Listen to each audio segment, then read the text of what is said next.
Hey there, YouTube. It's Fragments of Memory, aka the Armchair Philosopher. Now, lately I've been thinking about what's been going on in my life and where in the directions I need to be going in.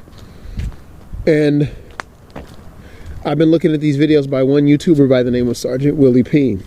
Now, I've come across him via other people name dropping him in their videos.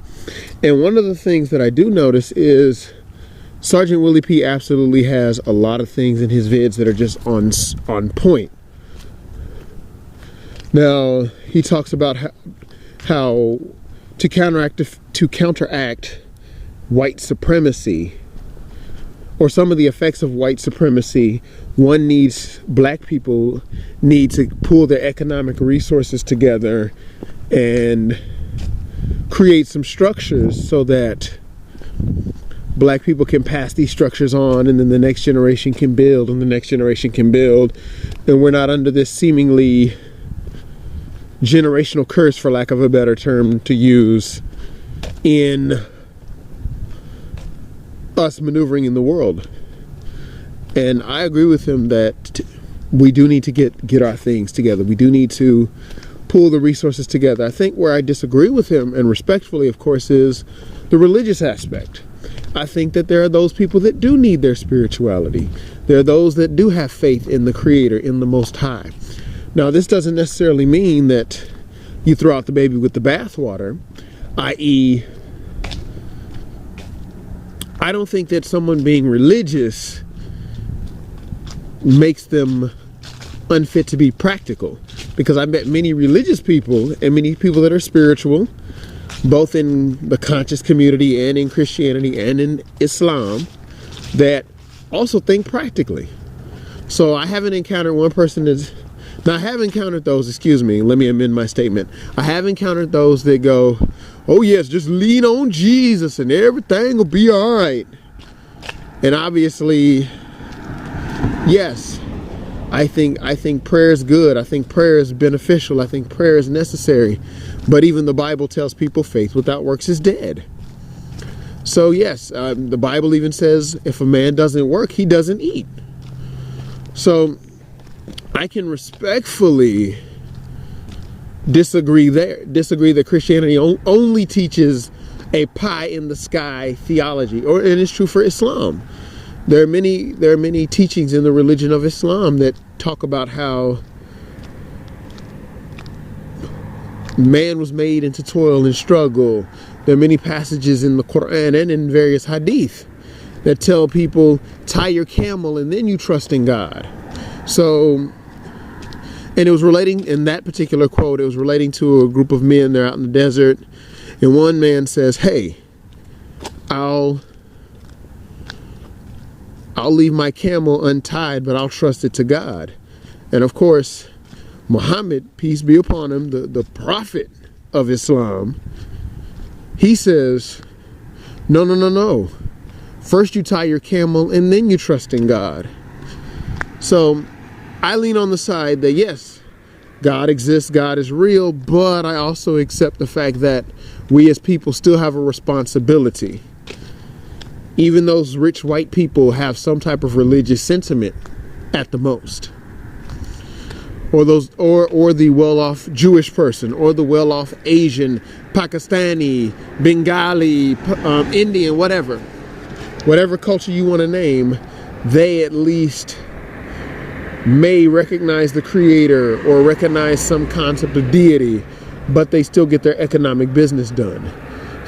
And I do see that part lacking in the black community. In fact, there's an old saying I remember used to hearing, and it was this. It was, don't be so heavenly minded that you're no worldly good. And sometimes I think we as black people get real heavenly minded, but we're no earthly good, because all we think about is we can suffer down on earth, but then every good thing, the pie is waiting in the sky kind of thing. And although I do believe that there is an afterlife and that we will answer for what we did in this life, that doesn't stop us from being practical. So back to the economic thing. So I agree with you there. And I think another point I have is you talk about setting up the structures and building it, but you don't really tell people how to do so. You just say, get together and build it. Well, how do you exactly build the economic structure? How do you exactly get your capital together?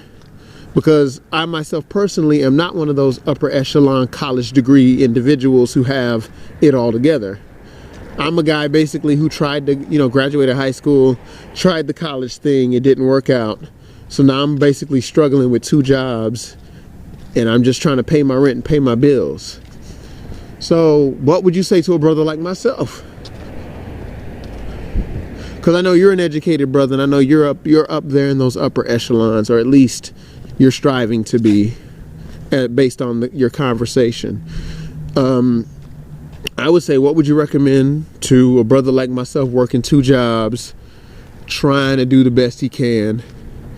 And I'm not someone who was out here hustling or what they call it, jugging, or whatever they say, or slanging or whatever. I've not been that type of dude. I was the type of guy that was taught, hey, go to school, do well in school, get your education, etc., etc.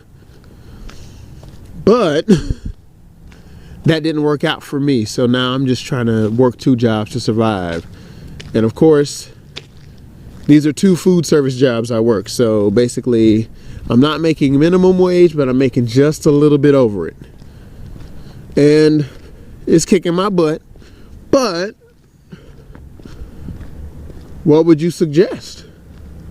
I mean, yes, the idea is great, but it doesn't seem like you give us any blueprint for execution.